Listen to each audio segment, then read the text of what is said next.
কিশোরগঞ্জে বাড়ির উঠান দিয়ে নেশা করতে যাওয়া আসার পথ বন্ধ করে দেওয়ার বিরুদ্ধে বিয়েবাড়িতে হামলা, মারধর ও লুটপাটের ঘটনা ঘটেছে। এই ঘটনায় বরসহ অন্তত ৩ জন গুরুতর আহত হয়েছে। শুক্রবার সকালে সদর উপজেলার লতিফাবাদ ইউনিয়নের পূর্ব চরপাড়া গ্রামে এই ঘটনা ঘটে। ঘটনার পর মোহাম্মদ উসমান মিয়া বাদী হয়ে কিশোরগঞ্জ সদর মডেল থানায় ৯ জনকে আসামি করে একটি মামলা দায়ের করেছেন। মামলার এজাহার ও স্থানীয় সূত্রে জানা যায়, আসামিরা প্রতিদিন রাতে নেশার উদ্দেশ্যে বাদীর বাড়ির উঠান দিয়ে যাতায়াত করত। এ নিয়ে আপত্তি জানিয়ে বাদীর পুত্রবধূ রুমা আক্তার ওই পথ বন্ধ করে দিলে ক্ষুব্ধ হয়ে আসামিরা তার উপর হামলা চালায়। আমাদের তাদের সাথে কোনো আগের থেকে কোনো বিরোধ না, পরিকল্পনা হইলো যে আমি ঘর বানতেছি। ওরা আমার এই দুটা মেয়ে আছে মাদ্রাসা থেকে আসছে, এদিক দিয়ে আনাগোনা করে মদ গাঁজা খায়। একটা ঘর আছে ছোট। আমার ওয়াইফে মনে হয়তো কইছে যে দুইটা মেয়ে আছে মাদ্রাসার ছাত্র, এরা বাড়িতে এসে তখন একটু বলছে যে তোমরা এদিক দিয়ে না আসো, আমাদের জন্য ভালো হয়। যে আমার দুটা মেয়ে মাদ্রাসা পড়ে, তোমরা এদিক দিয়ে চলাফেরা করো না, কারণ আমার মেয়েরা তো পদ্মাসী করে।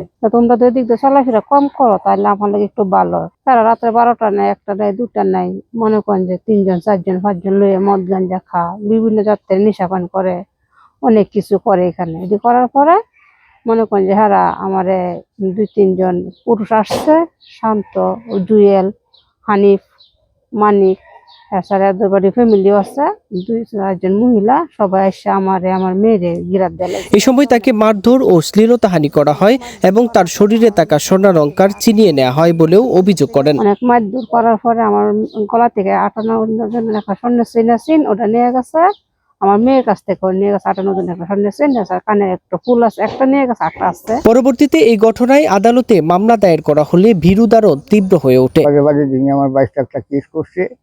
কেস করলে পরে গান বাঙাইতেছে বাড়ির দিন, শুক্রবার দিন গান বাঙালি 2 লাখ টাকা সাজা চাইছে, না হইলে মারি আসবো, এই করবো সেই করবো, অনেক রকমের কথা থাকে। মামলার জেরে আসামিরা পূর্ব পরিকল্পিতভাবে বাদীর ছোট ছেলে রমজানের বিয়ের দিন হামলা চালায়। এতে বিয়ের আনন্দ মুহূর্তেই আতঙ্কে পরিণত হয়। দিন আমার বিয়ের তারিখ ছিল, পূর্বে একদিন মারামারি হয়েছিল। সেই মারামারির রেশ ধরে পরিকল্পিতভাবে আমি চলন্ত যাওয়া অবস্থায় আমার পরিবারে আমার খালার বাড়ির ফেসিস্টের সহযোগীরা আমার বাড়িতে এসে আক্রমণ করে। সেদিন আমার বিয়ের দিন ছিল। আমি চলন্ত যাওয়া অবস্থায় আমি দাঁড়িয়ে থেকে দেখেছি আমার বাবা, আমার ভাই এবং আমার বোন আমার আত্মীয় স্বজনকে কুকুরের মতো পিটাইছে। আমি কোনো কিছু করতে পারি নাই, কারণ আমি সেদিন চলন্ত যাব। আমি যদি কোনো কিছু করতে যাই তখন আমার শরীরে একটা আঘাত এবং কোনো একটা সমস্যা হইলে আমি তো আমার শ্বশুর বাড়িতে মুখ দেখাইতে পারবো না, বা আমি যাইতে পারবো না, আমার পরিবারের এলাকাতে মুখ দেখাইতে পারবো না। সেই কারণে আমি নিঃশব্দ হয়ে দাঁড়িয়ে থেকে দেখেছি। আমার কাছে তখন মনে হয়েছে যে আমি পৃথিবীর সব থেকে নিরুপায় একজন মানুষ, যার সামনে তার পিতা, তার ভাই এবং তার বোনদেরকে কুকুরের মতো পিটাচ্ছে, আর সে কিছু করতে পারছে না। হামলার সময় বয়োবৃদ্ধ উসমান মিয়া পরিস্থিতি শান্ত করার চেষ্টা করলেও তাকে মারধর করা হয়।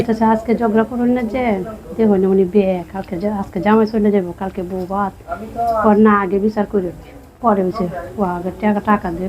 তো আমি পাওয়া দত্ত ছেড়ে পিটানি মুহূর্তে এই ভাই দেখে আর দৌড়ে ঘরের ভিতরে মারছে। অনেক অনুরোধ করছে আমার আব্বা, কাকা আজকে ঝগড়া করিস না, আমার বাচ্চারা আজকে চলে যাবে, হ্যাঁ মানে নাই, আজকে মাইরে ফালবো। তারপরে আমরা উডোনাতে অনেক মাইর ফিট করছে, কইরা আমরা ফিরাইতে আইছি, এনে আমারও মারছে ভাই, আমার ঠ্যাং ভাঙ্গেলছে। দিন এই ছেলেটা ধান বাঙ্গাইতেছে, এই ধান বাঙ্গাইতেছে, আমি বসে রয়েছি। তার মধ্যে হানি বেড়া করতেছে যে এই বেটা তোর ছেলেরে আমরা তো তুলে দিলা দেখে করে, তারে মারালাম, মারিয়া জুম মার আগে দাবুন কাবুন করে এলাম। আচ্ছা, তখন আমি বললাম যে যাবো, তোরা তো ফারস মাজাতে মাজালা, তবে আমার বাড়িতে একটা অনুষ্ঠান, তোরা রিকোয়েস্ট করি, পাও ধরি, অনুরোধ করি, আমার ম্যানেজারটা তোরা মারিস না। এই খারাপ বাসার বাবা কথাবার্তা বলা শুরু করছে। এর মধ্যেই হ্যাঁ 27 জন মানুষ, কেউরা তো লাডি, কেউরা তো ঠেঙ্গা, যেটা পারে এটা লই করে নেয় হচ্ছে। তা আমি বৈশাখ দিয়েছি, তখন এই ছেলেটা দৌড়ে গেছে আমার ভাইয়ের বাড়ি, হেরিয়া নগে ছেলেটারে 27 জন মানুষের ধরছে, ধরে যেমন পাচ্ছে এরকম মাইফিট করছে। তখন এই শান্তরিয়া গোরান দেই বাবা আমার মাথাটার মধ্যে বাড়িটা মারছে। বাড়িটা মারলে আমি অচেতন হয়েছি, পঁচাত্তর নয় যে আমি রাস্তাটা মধ্যে পড়ে রয়েছি, তখন হেরা খুব মারিয়াই ফেলবো, মানে এরা দাউন কাহুনি করে আলবো।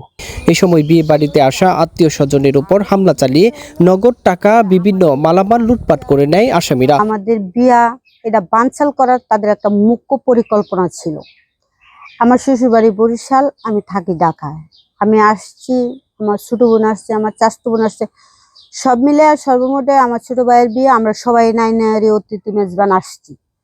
তো এই মুহূর্তে আমার ভাই দান ভাঙতেছে যে জুম্মার দিক দিয়ে হয়তো বা চলন যাবে জামাই, সেজন্য। তা এর ভিতরে এই গন্ডগোলটা, তা ওদেরকে আমি নিজে বলছি, রিকোয়েস্ট করছি, এখানে যত মানুষ ছিল চাইলে আপনারা এলাকাবাসী গ্রামবাসী যারা আছে, মহিলা পুরুষ বাচ্চা কাচ্চা সবাইদেরকে নিয়ে জিজ্ঞেস করতে পারেন। আমরা ওদেরকে রিকোয়েস্ট করছি, দেখ ভাই তোরা গঞ্জাব করিস না, ঝামেলা করিস না, এগুলো ভালো না, মানুষ খারাপ বলবে, তোরা এই পর্যন্ত বিরতি চা। কয় না আমার টাকা দাও। কিসের টাকা? তখন আর সে কিছু বলতে পারে না।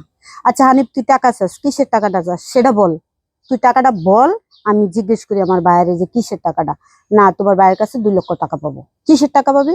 2 লক্ষ টাকা চাঁদা না দিলে তোমার ভাই ব্যবসাও করতে পারবে না, তোমার ভাই বিল্ডিংও করতে পারবে না, আর তোমাদের কোনো কিছুই হবে না। হামলার বিষয়ে আসামি পক্ষের লোকজন টাকা চাওয়ার বিষয়টি স্বীকার করেছেন।